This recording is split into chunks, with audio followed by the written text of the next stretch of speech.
It was an ordinary summer morning, hot and dry, in the country of Kuwait, when Alex, his wife, and 2 young children woke up to meet the day.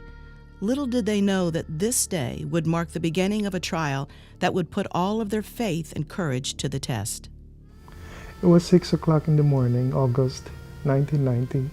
I was on my way to work, and I saw 10 Iraqi tanks and hundreds of Kuwaiti soldiers, and I presume they are prisoners of war. And I realized that Iraq had invaded Kuwait. In the midst of confusion and panic, Alex and his wife knew they would only be safe in the perfect will of God for their family. Many of their friends began to flee the country for safety, but what should their family do? Not allowing the circumstances to distract them, they prayed to the God that they had come to trust in. After a week, the Iraqi government allowed Kuwaitis and non-Kuwaitis to leave the country. It was a difficult decision for me and my wife. So my wife and I prayed and fasted. God answered our prayer, and He told us to stay. And that confirmation is through that peace, just a river of peace that flowed in us. And that was the answer of our prayer. The invasion lasted for 7 months, and during that time, life as they knew it changed completely. When Kuwait became a province of Iraq, inflation increased the cost of living by 500%. Alex and his family would experience the terror of war. In their streets, their own Kuwaiti soldiers, half naked, were being led off to camps, and gunfire could be heard along with the shouts of victory from Iraqi soldiers driving stolen cars. I was only 3 years old during the war, so I don't remember much, but I do have one very vague memory.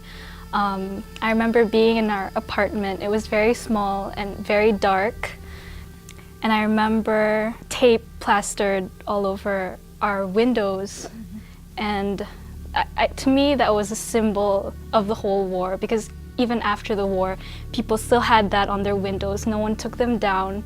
So every time you passed by, you would remember that time. During this difficult time, Alex and his wife knew that their faith in God was their strength to conquer their fear. As they encouraged each other, they desired to go back to their church and encourage the family of God who remained in Kuwait. And after a few weeks, Alex decided to see what would happen if he visited the church. He knew only that it had been taken over by soldiers. We went there about 8 o'clock in the morning, and we saw Iraqi soldiers in the church, and we asked permission if we can go and pray. And when we went inside the building, we saw Saddam Hussein's pictures. I think around 4 pictures of Saddam Hussein. So we were, I think, maybe 10 or 15 Christians who prayed. And then the news just spread that the Iraqi soldiers are allowing people to come to church and pray. And little by little, the 20 us who went there became hundreds to thousands. As the church grew and people prayed, they strengthened themselves and prepared for anything.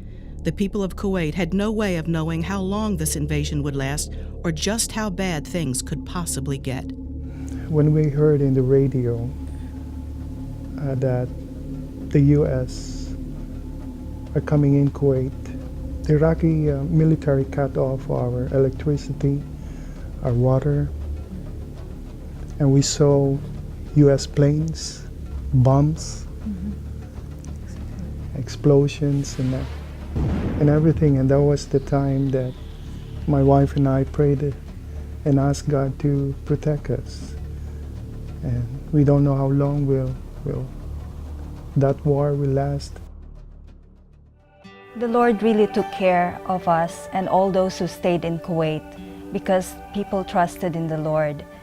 And Psalm 91 has been really a psalm of protection, and we prayed this psalm over and over for our family and for our friends.